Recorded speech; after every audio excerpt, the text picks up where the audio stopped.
Space scientists are gearing up for the critical maneuver of the spacecraft, sounding confident about the mission's success. And when ISRO achieves success, India will become the first nation to achieve Mars orbiter insertion in its maiden attempt. Now, scientists in ISRO are in an upbeat mood.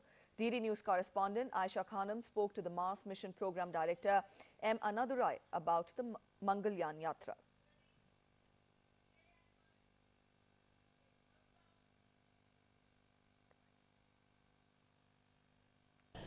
India is inching towards achieving history in space history, and India will be the first country if it successfully achieves the Mars mission on September 24th.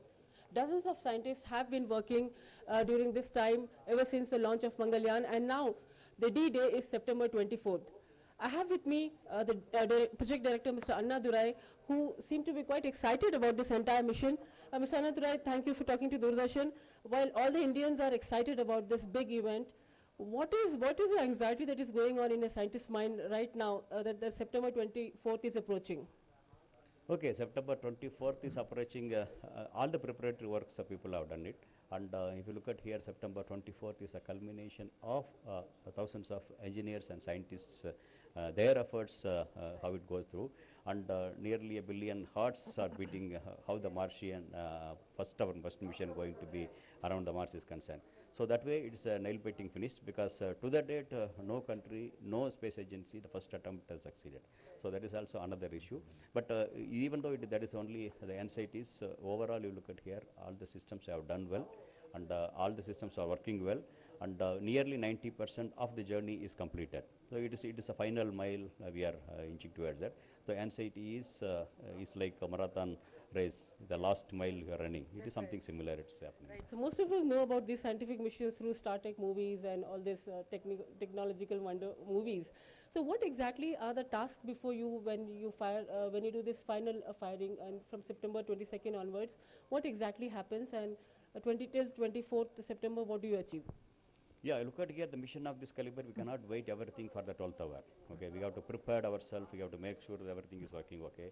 And considering the communication delay of nearly, two-way delays, nearly half an hour, we cannot keep doing it in the real time. So what we have done is, at this point of time, T-minus 10 days, the required commands, what it's supposed to be done and how it's oriented, how it fired, how much of duration it is to fire, how much velocity is to get back. All the things have been uploaded in the satellite as today, and currently the verifications are being done by the spacecraft engineers. And once that is over, and I think we will keep watching, and the T-day comes, and the T-minus 3 hours onwards, automatically things will keep working, and we will be watching for that, and it will declare yes, everything has done well. So as we are concerned, all the required preparatory works have been done, and the commands have been put in on the spacecraft, and we expect the system has to work nominally.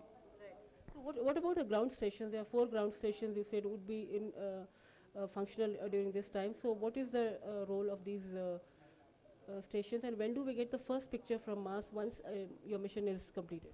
Yeah, you look at the mission of this, all these sort of interplanetary missions, we need the network across the globe, because some portion of the Earth sees some portion of the time. So we need across the globe. So accordingly, nearly 90-degree away, separated the 4 stations, so that all the 360-degree being covered of the Earth is covered, such that a given time, minimum of 2 satellites, 2 ground stations looks at the Mars. And all the data is one of the 4 stations, yes, it receives the data. Finally it reaches to the Bangalore ground station, whichever the station it receives, either Bangalore Deep Space Network, or Canberra, or Goldstone, or Madrid of Spain, whichever the receives, it reaches here.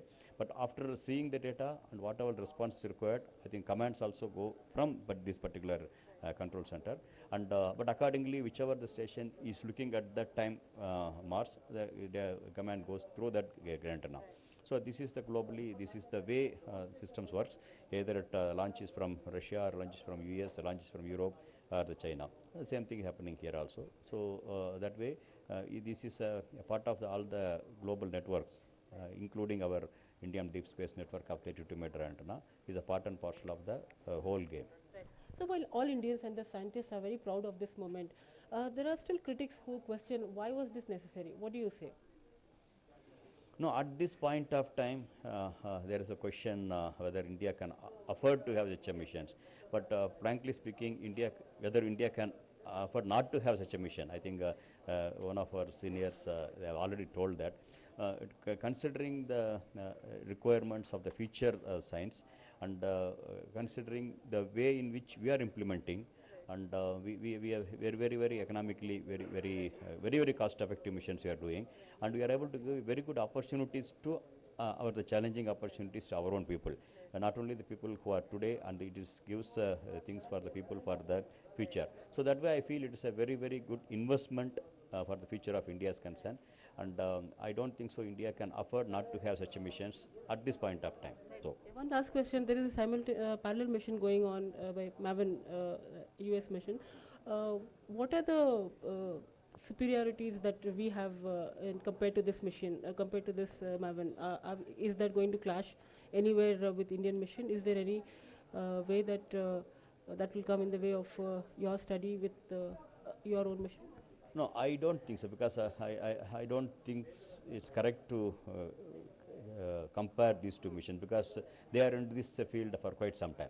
I think when I was a schoolboy, I think they were already in the planetary missions. So there is no point in comparing what NASA is doing versus we are doing. At this point of time, it may not be appropriate to compare people who have already into the field. So I think we have done a decent job. I think we can have content with our own things. That was Project Director Mr. Annadurai talking about the Mars mission and the anxious moments that he is going through. The scientists are very confident about their plan being in place, and they also hope to achieve this target, and they hope that India will be the first country to achieve the maiden attempt in reaching Mars orbit. With cameraman Vasiki, Asha Khanam, DD News, Bangalore. Let's talk of the Asian Games now. India's Hina Sidhu, Rahi Sarnobat and Anisa Saeed